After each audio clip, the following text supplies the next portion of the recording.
जी। पृथु महाराज का रिटायरमेंट हो गया। अभी देखिए, हम देख रहे थे भागवत में हर राजा एक समय के बाद अपना रिटायरमेंट प्लान करते हैं, क्योंकि मनुष्य जीवन एक्चुअली तपस्या के लिए बना है, भगवत प्राप्ति के लिए बना है, सेल्फ रियलाइजेशन आत्म साक्षात्कार के लिए बना है। तो जितने समय तक हमें अपना ड्यूटीज करना है या अपने रजोगुण को एंगेज करना है, कर दिया। उसके बाद सही समय पे व्यक्ति को अध्यात्म में तीव्रता से लगना चाहिए। तो पृथु महाराज जो कि भगवान के शक्तिवेश अवतार हैं, उन्होंने भी प्लान किया कि अपना रिटायरमेंट कैसे होगा, किस प्रकार से अपने जीवन के अंतिम समय में भगवान विष्णु की आराधना करेंगे। उसके बाद उन्होंने जिम्मेदारी सौंपी अपने पुत्र विजिताश्व को। और विजिताश्व जो थे वो बने राजा। अभी देखिए, जैसे पिता वैसे पुत्र, पिता को भी अध्यात्म में रुचि है, उसी प्रकार से विजिताश्व नामक पुत्र को भी अत्यंत रुचि अध्यात्म में। इनफैक्ट उनको जितने भी राजसी ऐश्वर्य, राजा के कर्तव्य जो थे, लोगों से टैक्स कलेक्ट करना, लोगों को दंड देना, पनिश देना, ये सब बहुत पेनफुल लगते थे। उनका वो स्वभाव उसके लिए अनुकूल नहीं था। तो उन्होंने अपना राजसी जो पदवी थी उसको त्याग दिया, राजा की पदवी जो थी, और वो ये कह के निकल गए कि उनको एक बड़ा यज्ञ करना है। तो निकल गए मतलब उन्होंने अपने किंग का जो पोजीशन था उसमें इंटरेस्ट नहीं लिया, लेकिन कोई तो इंटरेस्ट लेना चाहिए। तो उन्होंने अपने राज्य के अलग अलग भागों को अपने छोटे भाइयों में बांट दिया, बड़े ही स्नेह से, बड़े ही प्रेम से। ये भी सुंदर बात है। जो त्यागना होता है फ्रस्ट्रेशन से नहीं होना चाहिए। त्यागना होता है किसी गुस्से से या ग्रत से नहीं होना चाहिए। त्यागना प्रेम से करना चाहिए। कोई भी आराधना, कोई भी उपासना, it has to be done out of love. तो बड़े ही प्रेम से उन्होंने अपने छोटे भाइयों को राज्य का अलग अलग भाग दे दिया। बोले आप सब बनो राजा। विजिताश्व को इतनी इच्छा नहीं थी। और इस प्रकार से उन्होंने भगवान श्री विष्णु के रूप की पूजा करनी शुरू करी, हंसा अवतार रूप की।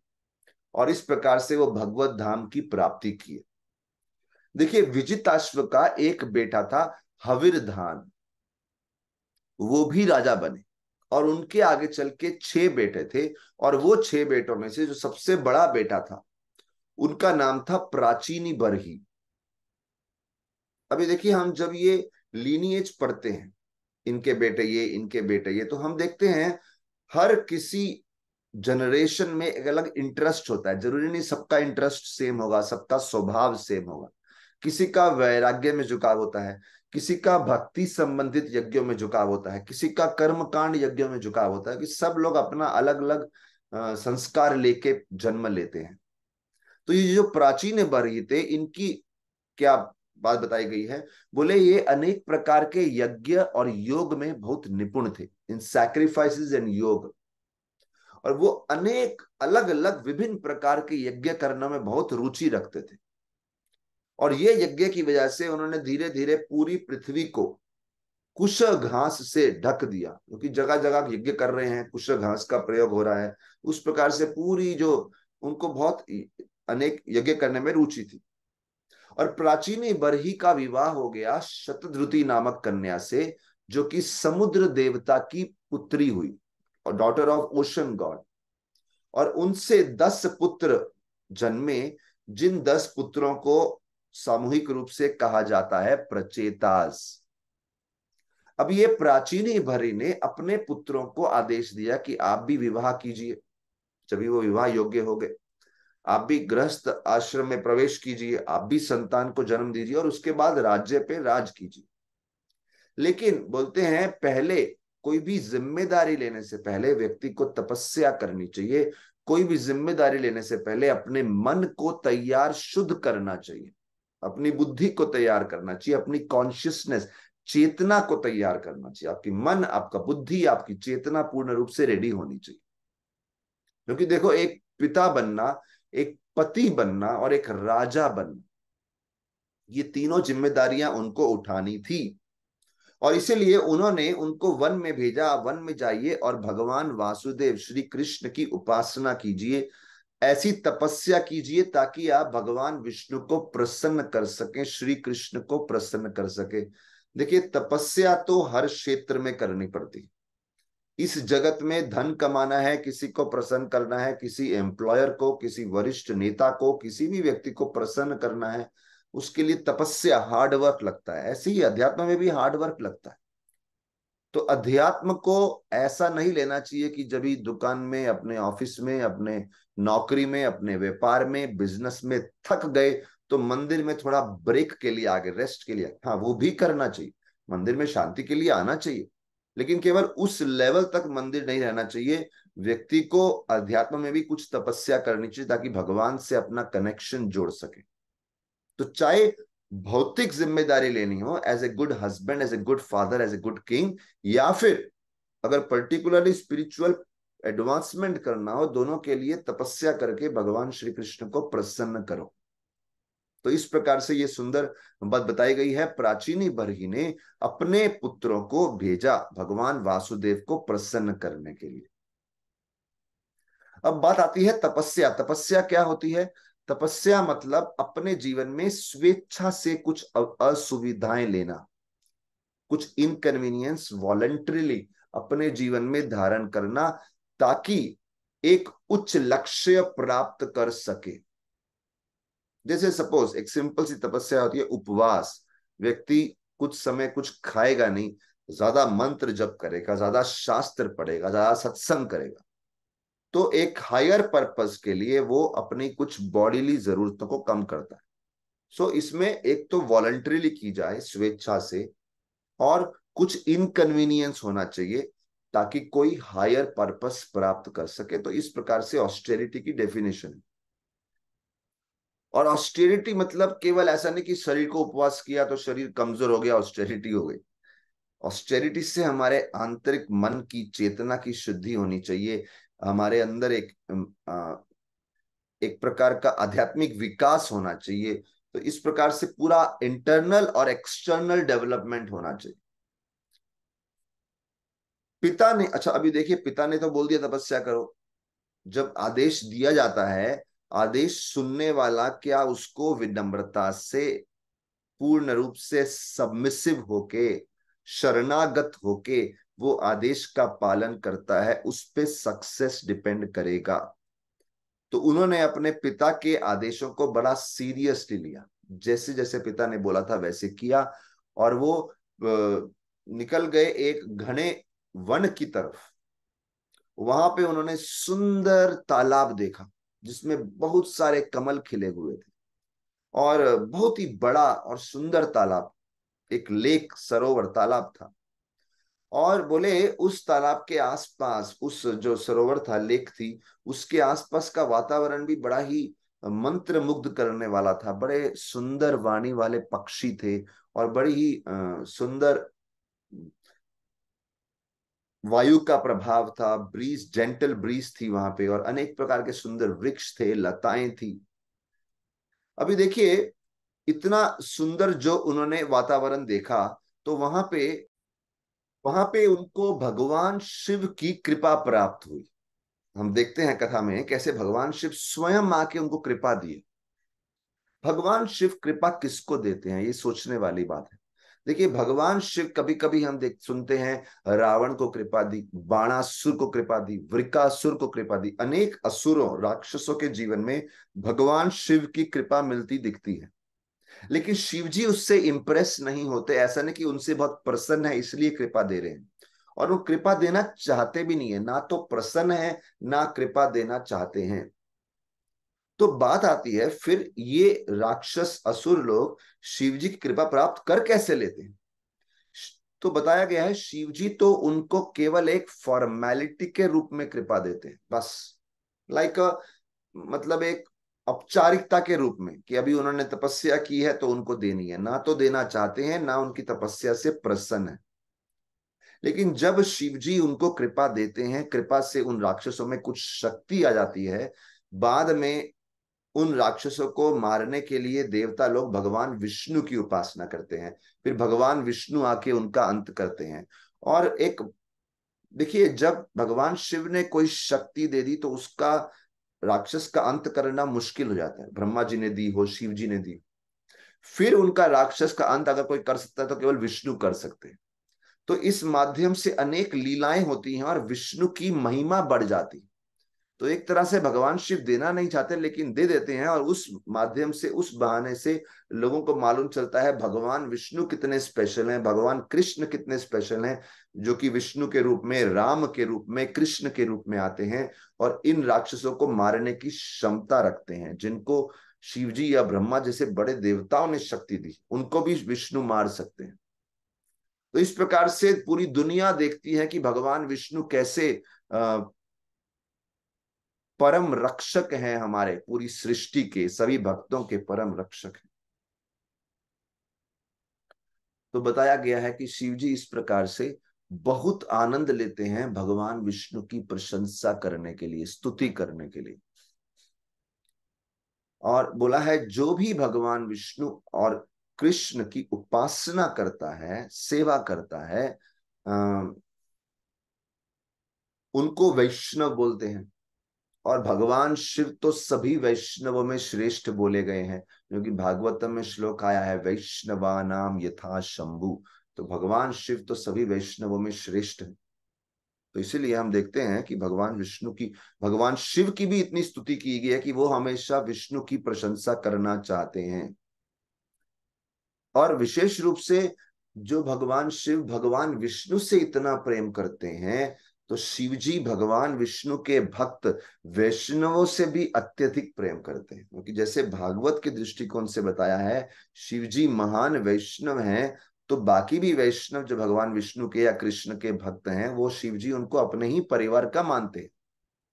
और इसलिए अगर शिव जी को ना भी बुलाया जाए, शिव जी स्वेच्छा से चले जाते हैं जहां पे ऐसे वैष्णव भक्ति कर रहे हैं, उनको मार्गदर्शन चाहिए, उनको कुछ सहायता चाहिए, शिव जी पहुंच जाते। और ऐसा ही उन्होंने जो प्रचेता थे, जो ये 10 पुत्र थे, उनके जीवन में भी ऐसा ही किया। तो जब प्रचेता वहां पे तालाब के पास खड़े थे और देख रहे थे यहाँ सुंदर वृक्ष हैं, लताएं हैं, बहुत भंवरे हैं, पक्षी हैं, बड़ा सुंदर वातावरण है, और साथ ही साथ वहां पे देख रहे थे कि बड़े ही दिव्य संगीत सुनाई दे रहे हैं, तो प्रचेत बड़े आश्चर्यचकित, क्या जगह है ये, बहुत ही दिव्य संगीत का आनंद मिल रहा है। और तभी देखते ही देखते वहां पे भगवान शिव उस तालाब के अंदर से प्रकट हो गए, और उनके साथ भगवान शिव के संगीगण भी आए, उनके जो अनेक पार्षद थे। और ये प्रचेताओं ने तब तत्पर भगवान शिव को प्रणाम किया, बड़े ही सम्मान से। देखिए होता है, कोई महान शक्ति आ जाए, महान सम्मान के योग्य व्यक्ति आ जाए, अपने आप सर झुक जाता है, एक विनम्र व्यक्ति का तो झुक ही जाएगा। तो शिव जी ने तब बड़े ही कृपा से, दया से प्रचेताओं को आशीर्वाद दिया और कहने लगे कि आप अत्यंत भाग्यशाली हो। सबसे पहले बोलते हैं, मैं आपके सदाचार से और ज्ञान से बहुत प्रसन्न हूं। देखिए, ज्ञान के साथ आचरण अच्छा होना चाहिए, सदाचार होना चाहिए। बोले मैं आपके एटिकेट से और नॉलेज से बहुत प्रसन्न हूं, और इसीलिए मैं आपको विशेष कृपा देना चाहता हूं, जिससे आप भगवान विष्णु की आराधना और अच्छे से कर सके। इनफैक्ट वहां फल बताते हैं, बोले कोई भी भक्ति भाव से भगवान वासुदेव की आराधना करता है, शिव जी बोलते हैं वो मुझे अत्यंत प्रिय है। कभी कभी लोग डर जाते हैं कि अगर हम हरे कृष्ण महामंत्र जप करेंगे, केवल उस पर ध्यान देंगे, क्या शिव जी नाराज हो जाएंगे क्योंकि हम उनके मंत्र पे ध्यान नहीं दे रहे। लेकिन यहाँ हम देख रहे हैं, शिव जी बोलते हैं मैं तो अत्यंत प्रसन्न होता हूं जब कोई भक्तिमय भाव से वासुदेव भगवान श्री कृष्ण की आराधना करता है। और यहां तक, इस हद तक बोलते हैं, बोले जितना मैं भगवान वासुदेव को प्रेम करता हूं, उतना ही उनके आप जैसे भक्तों को प्रेम करता हूं। तो इस प्रकार से इतनी प्रशंसा करते हैं भगवान की भी, और भगवान के भक्तों की भी, और प्रचेताओं के सदाचार की। फिर बोलते हैं क्योंकि आप यहाँ भगवान वासुदेव की आराधना करने आए हो, मैं आपको एक दिव्य स्तुति प्रार्थना सिखाना चाहता हूँ जो कि अति मंगलमय है। एक डिवाइन प्रेयर सिखाना चाहता हूँ जो बहुत ऑस्पिशियस है। उसका उच्चारण करेंगे, जरूर आपको भगवान की आशीर्वाद प्राप्त होगा। और इस, ये जो जैसे हम देखते हैं ना भगवत गीता, जो भगवान कृष्ण ने अर्जुन को सुनाई, ऐसे यहाँ पे शिव जी ने जो शिक्षा दी, यहाँ बोलते हैं इसको रुद्र गीत। इस शिक्षा का नाम है रुद्र गीत। और भगवान शिव बोले मैं आपको प्रॉमिस करता हूं, अगर आप इस गीत का उच्चारण करेंगे, इन प्रार्थना का उच्चारण करेंगे, आपको जरूर भगवान वासुदेव की कृपा प्राप्त होगी। तो यहां देखते हैं एक आश्वासन, एक फेथ दिया है, उस पर फेथ रखना चाहिए। वो बोल रहे हैं गारंटी, वो गारंटी दे रहे हैं तो हमें फेथ रखना चाहिए।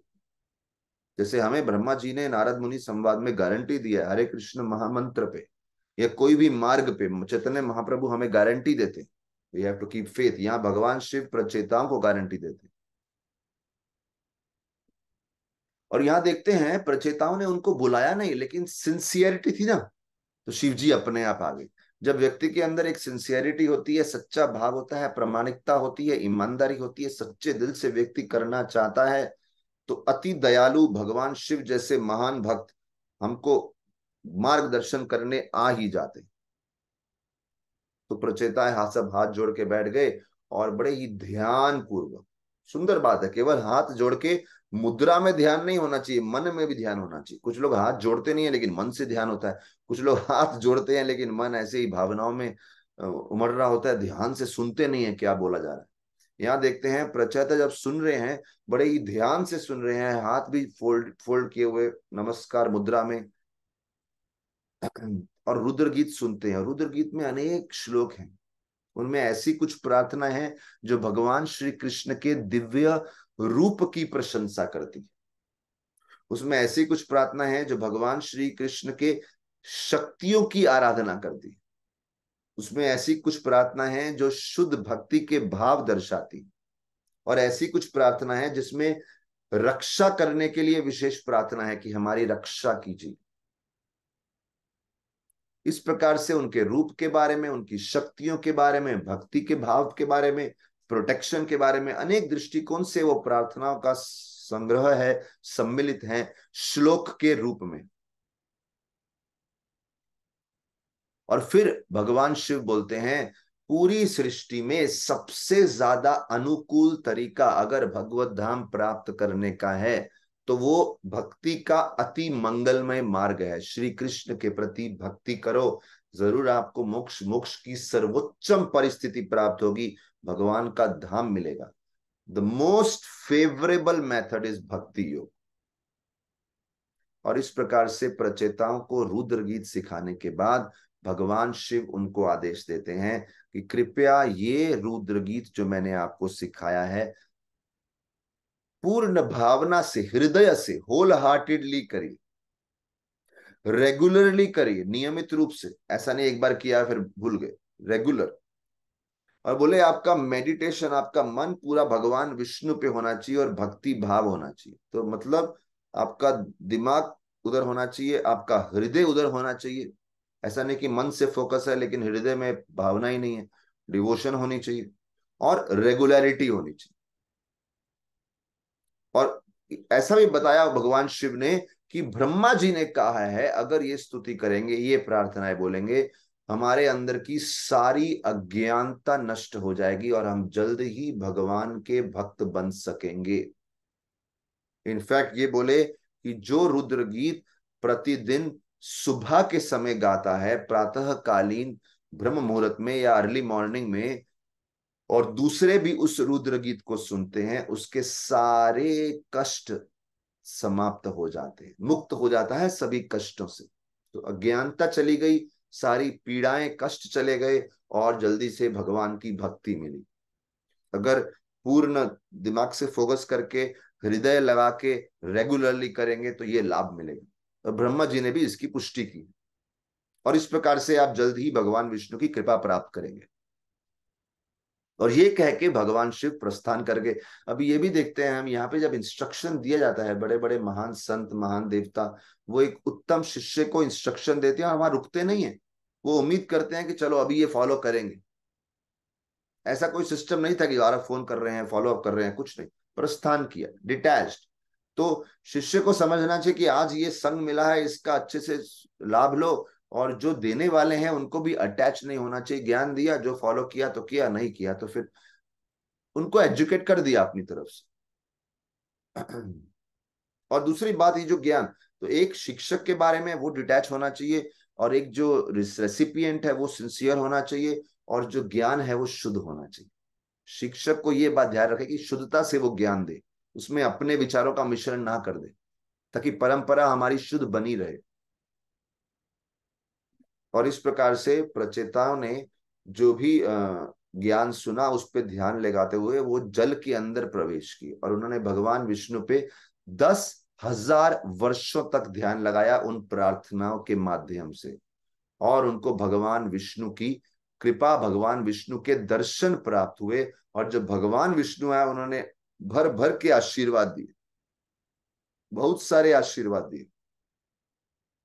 तो यहां हम देखते हैं, अगर कोई सिंसियरली अपने गुरु के आदेशों का पालन करता है श्रद्धा के साथ, सिंसियरिटी होनी चाहिए, फेथ होना चाहिए, डेडिकेशन होना चाहिए।